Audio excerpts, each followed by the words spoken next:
नमस्कार मित्रों, MD study channel में आप सभी का स्वागत है। आज हम लोग क्लास 10 के गणित का अध्याय 2 का हम अध्ययन करेंगे, जिसका नाम है बहुपद, जिसको इंग्लिश में बोलते हैं पॉलिनोमियल। तो चलिए समझते हैं कि बहुपद क्या होता है। देखिए, बहुपद का परिभाषा होता है कि एक बीज गणितीय व्यंजक जिसमें सभी चर की घात एक पूर्ण संख्या के रूप में होती है, बहुपद कहलाती है। तो इसमें समझने वाली बात हमारी ये होती है कि जो आपका पूर्ण संख्या क्या है, तो पूर्ण संख्याओं को हम कैसे पहचानेंगे कि हमारा बहुपद क्या होता है।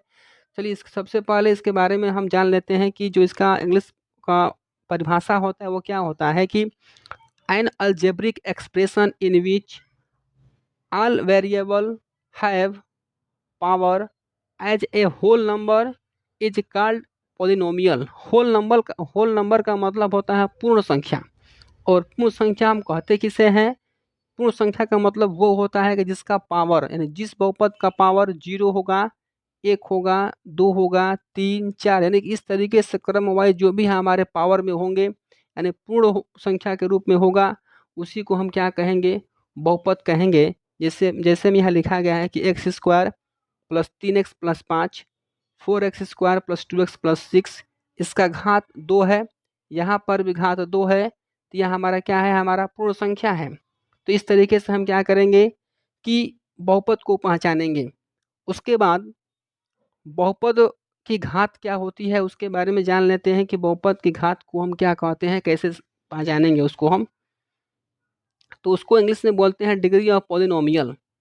अब इसकी परिभाषा क्या होती है इसके बारे में जान लेते हैं। तो बहुपद की घात बहुपद के चर की अधिकतम घात बहुपद की घात कहलाती है। यानी कि जो आपकी चर होगी, अब थोड़ा समझते हैं कि चर और अचर क्या होता है। देखिए, चर का मतलब एक्स वाई जेड यानी कि अल्फ़ाबेट, जो आपके वर्णमाला होते हैं ए से लेकर जेड तक, उन सभी को हम चर कहते हैं। और जो आपका गिनती होता है, जिसको हम काउंट करते हैं 1 2 3 4 5 6 ऐसे करके, उसको हम अचर कहते हैं। तो इसमें इसकी परिभाषा ये होती है, बहुपद की घात की परिभाषा हमारी ये होती है कि बहुपद की घात बहुपद के चर की अधिकतम घात बहुपद की घात कहलाती है। जैसे यहाँ पर एग्जाम्पल लिखा गया है कि 4x⁵ plus 5x² plus 2x plus 1। एक और एग्जाम्पल लिखा गया है कि 3x⁶ plus 6x² plus 4x plus 6। यानी अगर आपको कहा जाए कि बहुपद की सबसे सबसे अधिकतम घात क्या है, तो इसमें यहाँ सबसे अधिकतम घात क्या है, 5 है। इसमें बहुपद की सबसे ज़्यादा घात क्या है, तो 6 है। इसी को हम बहुपद की घात कहते हैं। उसके बाद हम पढ़ते हैं बहुपद के प्रकार को। देखिए, बहुपद के प्रकार को निम्न केवल 2 भागों में ही बांटा गया। इसमें से सबसे पहला हमारा होता है कि घात के अनुसार। घात के अनुसार भी बहुपद को 3 भागों में बांटा गया। इसमें से पहला आपका होता है रैखिक बहुपद, दूसरा होता है आपका द्विघात बहुपद, एक होता है आपका त्रिघात बहुपद। उस तरीके से अब बहुपद के प्रकारों को मैंने आपको बताया कि उसको 2 भागों में डिवाइड किया, जिसको पहले घात के अनुसार और एक का आपका होता है पद के अनुसार। इसको हम अकॉर्डिंग टू डिग्री कहते हैं। चलिए इसके बारे में जान लेते हैं कि घात के अनुसार जब बहुपद को बांटा गया, 3 भागों में इसको बांटा गया है, तो इसके बारे में सबसे पहले पढ़ लेते हैं। उसके बाद से हम अकॉर्डिंग टू टर्म पढ़ेंगे। जो आपके पद के अनुसार भी बहुपद को 3 भागों में ही डिवाइड किया गया है। तो घात के अनुसार अकॉर्डिंग टू डिग्री, तो देखिए लिखा गया है कि घात के अनुसार बहुपद को 3 भागों में बांटा गया है। इसमें सबसे पहला आपका क्या है, तो रैखिक बहुपद, जिसको हम इंग्लिश में बोलते हैं लीनियर पॉलिनोमियल। और इसकी परिभाषा क्या होती है कि जिस बहुपद की घात 1 होती है, रैखिक बहुपद कहलाती है। तो रैखिक बहुपद को पहचानने के लिए आपको क्या करना है कि जो आपको बहुपद दिया होगा, उस बहुपद में केवल आपको उसका घात देखना है कि उसकी घात 1 है कि नहीं है। जिस बहुपद में आपको घात अगर 1 दिखाई देगा, तो वो आपका क्या होगा, रैखिक बहुपद कहलाएगा, जिसको इंग्लिश में बोलते हैं लीनियर पॉलिनोमियल बोलते हैं। जैसे में लिखा गया है कि 7x plus 5, 3x plus 6, 6x plus 9 और इत्यादि। तो इस तरीके से घात के अनुसार सबसे पहला प्रकार क्या था आपका, रैखिक बहुपद।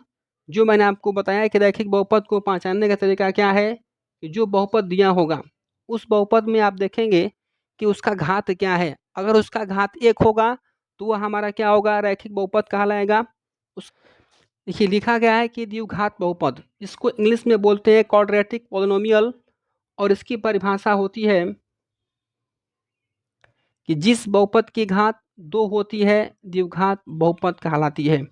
मैंने आपको पीछे बताया कि रैखिक बहुपद किसे कहते हैं, तो जिस बहुपद की घात केवल 1 होता है उसे हम रैखिक बहुपद कहते हैं। उसका पहचानने का तरीका यह वो था। लेकिन यहाँ पर द्विघात जो बहुपद है इसको हम क्वाड्रेटिक पॉलिनोमियल कहते हैं।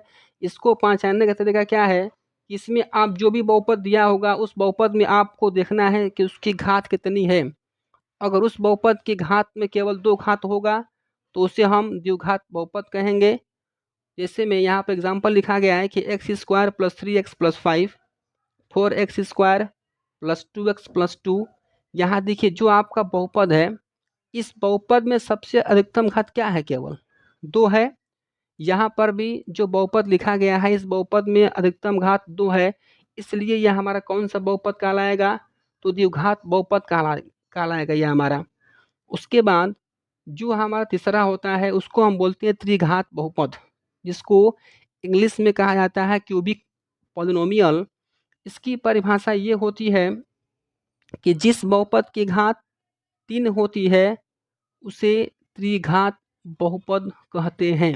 यानी इसमें 3 घात होगा, यानी जिस बहुपद में 3 घात होगा हम उसे त्रिघात बहुपद कहेंगे।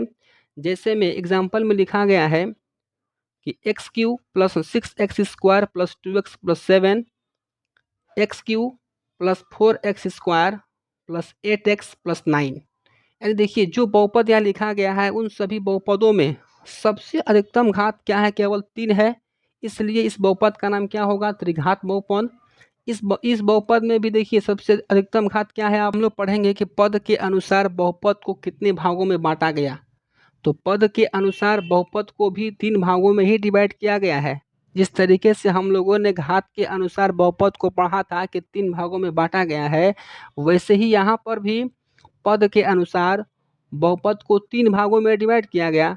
जो अकॉर्डिंग टू टर्म होता है आपका, उसमें क्या है कि पद के अनुसार भी 3 भागों में बांटा गया है। किसको, बहुपद को। जिसमें सबसे पहला आपका होता है एक पद, जिसको हम इंग्लिश में बोलते हैं मोनोमियल। उसका परिभाषा क्या होता है, उसका परिभाषा होता है कि जिस बहुपद में केवल एक पद होता है, एक पद बहुपद कहलाता है। यानी जिस बहुपद में केवल एक ही पद होगा उसे हम एक पद कहेंगे। जैसे एग्जाम्पल लिखा गया है यहाँ पर कि 2xyz 5xyz, इसमें केवल एक ही पद है, इसके अलावा और उसमें कोई पद है नहीं। इसलिए आपका यह क्या हुआ, एक पद बहुपद हुआ, जिसको इंग्लिश में बोलते हैं बाइनोमियल। इसका परिभाषा होता है कि जिस बहुपद में दो पद होते हैं द्विपद बहुपद कहलाते हैं। इसमें 2 पद हो, जिस जिस बहुपद में केवल 2 पद ही होगा हम उसे द्विपद कहेंगे। जैसे में यहाँ लिखा गया है कि 2x plus 7y, 5x plus 6y, 3x plus 5y। देखिए ऊपर वाले में एक पद था, लेकिन यहाँ पर कितना पद है, 2 है। एक 2x प्लस 7y 2 पद, यहाँ पर भी 2 पद और यहाँ पर भी 2 पद, इसलिए हम इसे द्विपद कहेंगे, जिसको इंग्लिश में हम लोग बाइनोमियल कहते हैं। उसके बाद एक आपका होता है त्रिपद। त्रिपद जिसको इंग्लिश में बोलते हैं ट्राइनोमियल। इसका परिभाषा होता है कि जिस बहुपद में 3 पद होते हैं त्रिपद बहुपद कहलाते हैं। यानी जिस बहुपद में 3 पद होते हैं त्रिपद कहलाते हैं। जैसे में x square plus 3x plus 5, x square plus 6 plus 8, x square plus 8x plus 9। देखिए यहाँ एक पद आपका एक्स स्क्वायर, दूसरा पद आपका 3x और तीसरा पद आपका क्या है 9। तो इस तरीके से यहाँ पर भी एक एग्जाम्पल और लिखा गया है कि x square plus 6x plus 8, x square plus 8x plus 9। यानी जिस बहुपद में केवल 3 पद ही होंगे उसे हम क्या कहेंगे? त्रिपद बहुपद कहेंगे। तो इस तरीके से यह हमारा क्या था कि अध्याय 2 का परिचय था। उम्मीद है आपको ये पढ़ाई समझ में आया होगा, ये परिचय आपको समझ में आया होगा। अगर आपको समझ में आया होगा पढ़ाई और चीज़ें समझ में अगर आपको आ रही होगी तो आप इस चैनल से ज़रूर जुड़िएगा। इस चैनल को सब्सक्राइब करिएगा और अपने मित्रों में भी इसको शेयर करिएगा ताकि वो भी इसका लाभ उठा सकें। धन्यवाद।